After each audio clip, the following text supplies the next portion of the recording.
The National Weather Service in Nashville has issued a tornado warning for north central Cannon County in Middle Tennessee, northwestern DeKalb County in Middle Tennessee, northern Rutherford County in Middle Tennessee, southwestern Smith County in Middle Tennessee, southern Wilson County in Middle Tennessee, until 6:45 a.m. Central Daylight Time.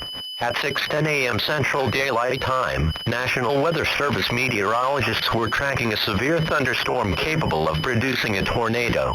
This dangerous storm was located near Smyrna, moving east at 50 miles per hour. Locations impacted include Walter Hill, Watertown, Muscattus, Cedars of Lebanon State Park, Milton, Auburntown, Alexandria, Liberty, and Alton. Take cover now. Move to an interior room on the lowest floor of a sturdy building. Avoid windows. If in a mobile home, a vehicle or outdoors, move to the closest substantial shelter and protect yourself from flying debris.